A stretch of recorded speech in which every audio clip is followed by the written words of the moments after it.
नमस्कार दोस्तों मेरे YouTube channel Pritish class Hindi grammar में आप सभी का स्वागत है। दोस्तों आज हम स्वर संधि के दो भेद यण संधि एवं अयादि संधि के विषय में जानेंगे। तो चलिए सबसे पहले देखते हैं यण संधि। यण संधि किसे कहते हैं?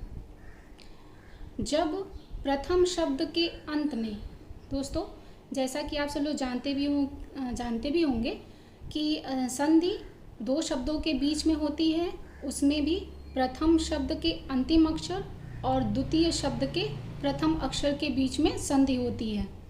तो यण संधि के अंतर्गत जो नियम है वो ये है कि प्रथम शब्द के अंतिम अक्षर में यदि ह्रस्व या दीर्घ ई, उ या री हो तो, और उनके बाद कोई भिन्न स्वर हो तो वहाँ पर जो चेंज होता है वो ई के स्थान पर य, और यदि उ है तो उ के स्थान पर व, और री है तो री के स्थान पर र हो जाता है। तो इसको एक बार फिर से देख लीजिए।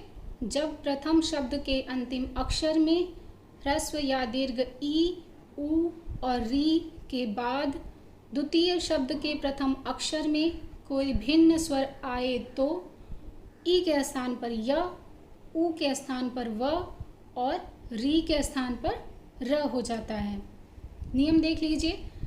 ह्रस्व या दीर्घ ई है, उसके बाद ई से डिफरेंट कोई भी भिन्न स्वर आता है तो ई के स्थान पर य हो जाता है। कुछ उदाहरण देखिए, उनके थ्रू समझने की कोशिश करेंगे। उदाहरण है प्रति धन एक बराबर प्रत्येक।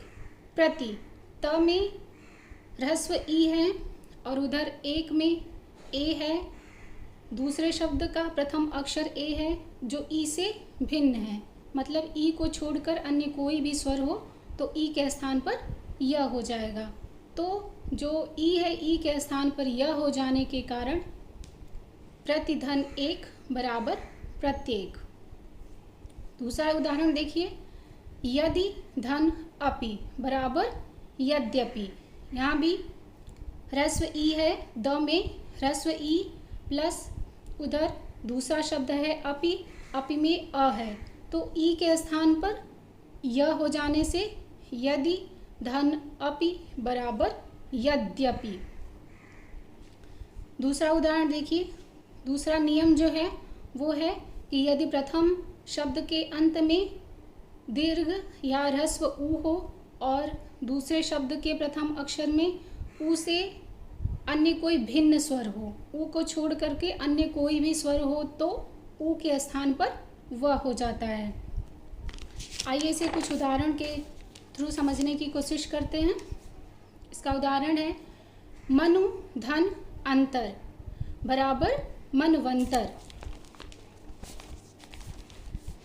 अब मनु में न में ह्रस्व उ है, उ की मात्रा लगी है और उ के पश्चात दूसरे शब्द के प्रथम अक्षर में अंतर, अंतर का अ है तो उ के स्थान पर व हो जाता है।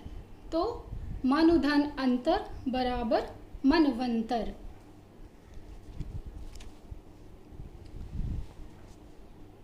दोस्तों आप समझ रहे हो कि थोड़ा सा मैं इसको एक्सप्लेन कर देती हूँ कि ये मनु, जैसे मनु प्लस अंतर है तो आप देखिए न में से उ की मात्रा हट जाने से वहाँ पे व हो जा रहा है।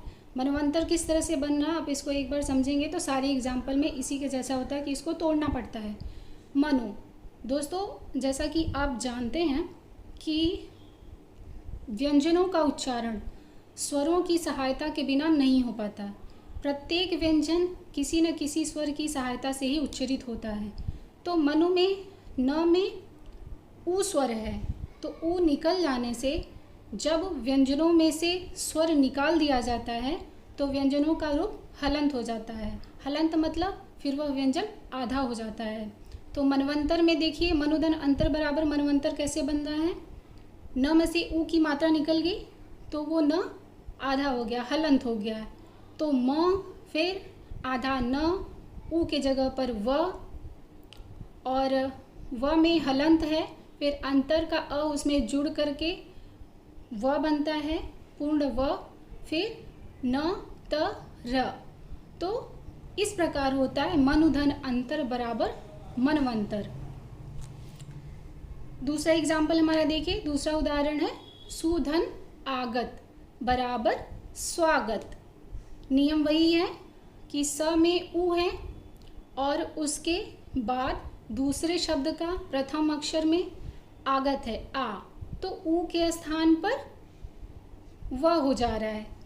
तो जब स में से उ निकल जाएगा तो उ निकल जाने से स हलंत हो जाएगा, मतलब स आधा, तो स और उ के जगह पर व, तो आधा स और व, और आगत में जो आ है, आ की मात्रा व में लग करके स्वा, उसके बाद ग त इस प्रकार बनता है सुधन आगत बराबर स्वागत। इसी प्रकार री से जो नियम है कि यण संधि के अंतर्गत कि प्रथम शब्द के अंतिम अक्षर में यदि ह्रस्व या दीर्घ री हो, तत्पश्चात दूसरे शब्द के प्रथम अक्षर में री से भिन्न कोई अन्य स्वर हो तो री के स्थान पर र हो जाता है।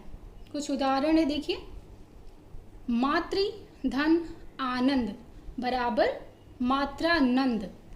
अब मातृधन आनंद मात्रानंद कैसे बनता है, चलिए इसको देखते हैं। मातृ त में री है, उसके बाद आनंद में आ है, री से भिन्न स्वर आ होने की वजह से री के स्थान पर र हो जाता है। तो मातृ में त निकलता है और आगे र है। तो दोस्तों जैसा कि आप सब जानते होंगे कि हमारी वर्णमाला में 4 संयुक्त व्यंजन हैं, छ, त्र, ज्ञ और श्र। तो त्र कैसे बनता है, त्र 2 शब्दों के योग से बना है, त और र। जहाँ त और र का योग होता है वो शब्द त्र बन जाता है। यहाँ पर वही हुआ है मातृधन आनंद में। तो मातृ में त में से री निकलने से वहाँ पे र हो जा रहा है, तो त और र मिलके त्र हो जा रहे हैं। तत्पश्चात आनंद है, तो आनंद के आ की मात्रा त्र में लगने से वह मात्रा शब्द बन जा रहे हैं। मातृ धन आनंद बराबर मात्रा नंद। इसी प्रकार एक और उदाहरण देख लीजिए, मातृधन आज्ञा। सेम चीज़ें हैं कि मातृ में त में री है, री के पश्चात आज्ञा का आ है, तो री के स्थान पर र हो जाता है। तो त में र जोड़ जाने की वजह से संयुक्त व्यंजन बन जा रहा है त्र, और उधर आज्ञा में जो आ की मात्रा है वह त्र में लग रही है और वो त्रा, मात्रा ज्ञा। इस प्रकार मातृधन आज्ञा बराबर मात्राज्ञा। चलिए दोस्तों, ये हुई यण संधि की बात। नेक्स्ट देखते हैं हमारा अयादि संधि। अयादि संधि किसे कहते हैं, प्रथम शब्द के अंतिम अक्षर में ए, ओ या औ हो, उसके पश्चात दूसरे शब्द का प्रथम अक्षर उससे कोई भिन्न स्वर हो तो क्या परिवर्तन होता है, ये देखिए। ए के स्थान पर अय, ए के स्थान पर आय, ओ के स्थान पर अव और औ के स्थान पर आव हो जाता है। इसे कहते हैं अयादि संधि। अब इसे एक नियम के तहत देखिए, फिर उदाहरण के थ्रू इसे समझने की कोशिश करेंगे। पहला नियम क्या बनता है, प्रथम शब्द के अंतिम अक्षर में यदि ए हो, तत्पश्चात कोई भिन्न स्वर हो तो ए का ए हो जाता है। उदाहरण देखिए, ने धन अन बराबर नयन। ने न पे ए की मात्रा है तो ए के पश्चात अन है, ए से भिन्न स्वर है जो अ है, तो न हलंत हो जाएगा। जब न में से न एक व्यंजन है, न में ए की मात्रा लगने से वो ने है, ने स्वर है। तो जब हम व्यंजन में से स्वरों को निकालते हैं तो व्यंजनों का रूप हलंत हो जाता है। तो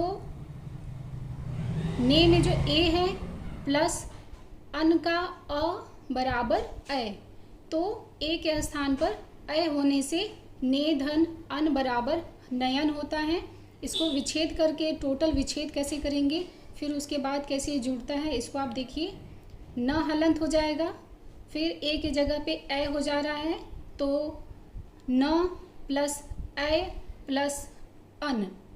तो देखिए पहला जो न है उसमें ए है, न हलंत है, तो उसमें अ जुड़ने से न पूर्ण होगा। फिर य, और उधर जो अन है ये य भी हलंत है, तो दूसरा जो य है वो उसमें जुड़ करके य को कंप्लीट करेगा, देन न। तो इस प्रकार जब न प्लस ए प्लस अन को जब हम जोड़ेंगे तब वह एक पूरा शब्द बनेगा नयन। इस प्रकार ने धन अन बराबर नयन। इसी प्रकार दूसरा उदाहरण देखिए, न प्लस अक बराबर नायक। तो हमारी अयादि संधि का नियम क्या कहता है कि प्रथम शब्द के अंत में यदि ए हो तो ए या ए में से कोई भी हो, तो यहाँ पर ए है तो ए के बाद यदि उससे भिन्न स्वर हो तो ए के स्थान पर आय हो जाता है। तो न प्लस अक बराबर नायक। न में से जब ए निकल जाएगा, ए की जगह पे आय हो जा रहा है, तो पहले न हलंत प्लस आय प्लस अक, तो सेम वही है। ये जब चीज़ें जुड़ेंगी तो न में आ की मात्रा लगेगी तो वो होगा ना। य हलंत है, उसमें अक का अ जुड़ेगा तो य पूर्ण होगा, देन है क। इस प्रकार ने धन अक बराबर नायक। तीसरा उदाहरण देखिए, पो धन इत्र बराबर पवित्र। तो अयादि संधि का नियम है कि प्रथम शब्द के अंत में यदि ओ हो और उसके बाद उससे कोई भिन्न स्वर हो तो ओ के स्थान पर अव हो जाता है। तो प में ओ की मात्रा है और इत्र में ई है, तो ओ से भिन्न स्वर है ई, तो पो में जो ओ है ओ की मात्रा लगी है, ओ प्लस ई बराबर अव, मतलब ओ के स्थान पर अव हो जाएगा। तो देखिए पो धन इत्र बराबर पवित्र कैसे बनता है। पहले प में से ओ की मात्रा निकल जाएगी तो प का रूप हलंत हो जाएगा। उसके बाद प धन अव, ओ के स्थान पर अव होगा, तो हलंत प प्लस अव प्लस इत्र। अब ये हो रहा है प में अ जुड़ने से प कंप्लीट होगा। उसके बाद व में उधर जो इत्र है ह्रस्व ई है, ई की मात्रा लग जाएगी व के ऊपर, तो प वी त्र, पो धन इत्र बराबर पवित्र। इस प्रकार पो धन इत्र बराबर पवित्र शब्द बनता है। देखिए हमारा आखिरी नियम क्या कहता है। अयादि संधि का आखिरी नियम है कि यदि प्रथम शब्द के अंत में अ हो और दूसरे शब्द के प्रथम अक्षर में उससे कोई भिन्न स्वर हो तो अ के स्थान पर आव हो जाता है, आव। अब देखिए उदाहरण है, प धन अन बराबर पावन। प पे अ की मात्रा है और अ के बाद अन है, तो मतलब अ से भिन्न स्वर है अ, तो अ के स्थान पर आव हो जाएगा। अब इसको हम पूरी तरह से तोड़ेंगे, फिर देखिए प धन अन बराबर पावन कैसे बनता है।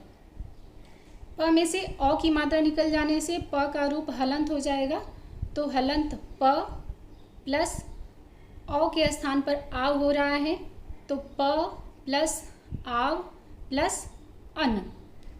अब प में आ की मात्रा जुड़ रही है तो वो होगा पा, व हलंत है उसमें अन का अ मिलेगा तो व कंप्लीट होगा, पाव न। इस प्रकार प धन अन बराबर पावन। तो दोस्तों ये रही यण संधि और अयादि संधि की बात। दोस्तों आज हमारा यहाँ स्वर संधि के सारे भेद कंप्लीट होते हैं। तो चलिए नेक्स्ट वीडियो में मिलेंगे कुछ नए टॉपिक के साथ। तब तक के लिए इजाज़त दीजिए दोस्तों। और यदि आपको मेरी वीडियो अच्छी लगती है तो प्लीज़ इसे लाइक कीजिए, शेयर कीजिए और मेरे चैनल को सब्सक्राइब कीजिए। बाय बाय दोस्तों।